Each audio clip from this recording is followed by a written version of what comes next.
This is a CBS News special report. I'm Anthony Mason in New York. A federal law enforcement source tells CBS News that the suspect in the Charleston, South Carolina massacre is now in custody. Dylann Storm Roof was captured in Shelby, North Carolina. Witnesses say a gunman entered the Emmanuel AME Church last night during a prayer meeting. He killed the pastor and 8 parishioners. Jeff Pegues is at the church in Charleston with more. Jeff?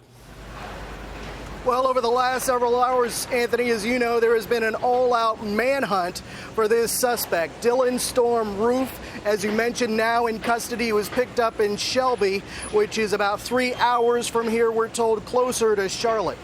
We understand there will be a law enforcement news conference in just a matter of minutes, and we suspect that they will announce this arrest of this suspect, who they believe is responsible for this mass shooting in this historic church here in downtown Charleston, South Carolina. Anthony? Jeff, let's go over, if we could, the chain of events that we know. The shooting occurred around 9 p.m. last night, but from what you've gathered this morning, the gunman actually entered the church, about an hour before that?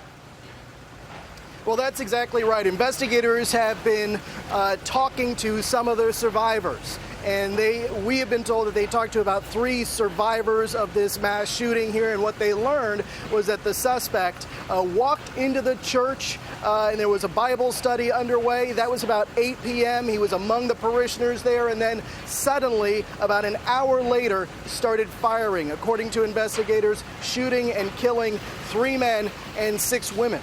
Among the victims was the pastor of the church, Clementa Pinckney, a 41-year-old state legislator who'd actually been elected back in 1997, I believe it was. He was the youngest, when he was elected, he was the youngest African-American legislator in the state's history. It appears that Dylann Roof, who's 21 years old, there have been photographs that have come to light of him in the recent hours, which show him with wearing patches on a jacket. It's not that shot, but there is another one, which I hope we'll see soon, from pre-apartheid South Africa and Rhodesia. What, if anything, do we know about Dylann Storm Roof, Jeff?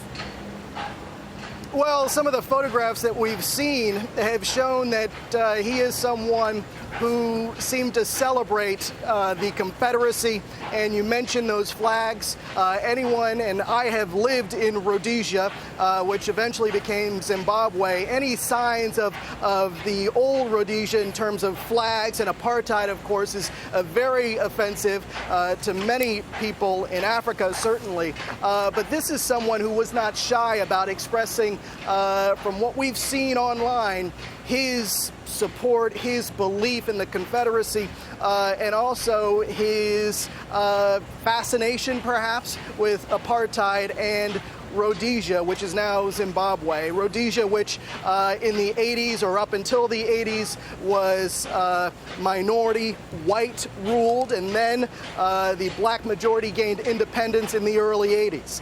So he was someone, according to what we're seeing in his background, seemed to celebrate apartheid and the Confederacy. And perhaps that goes to what investigators were saying about this unique license plate. You may remember that through the day, as they released those images of this person that they wanted to talk to, they talked about this black sedan, this 4-door sedan, and that unique license plate. Perhaps that's what they were talking about. There are images of Roof standing on the hood of a car, straddling this license plate that sort of celebrates the Confederacy.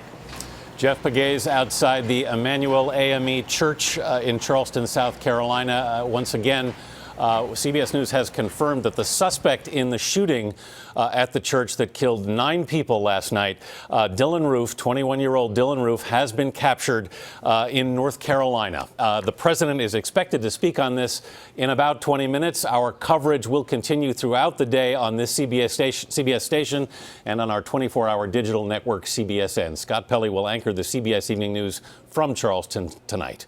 This has been a CBS News special report. I'm Anthony Mason, CBS News, New York. For news 24 hours a day, go to CBSNews.com.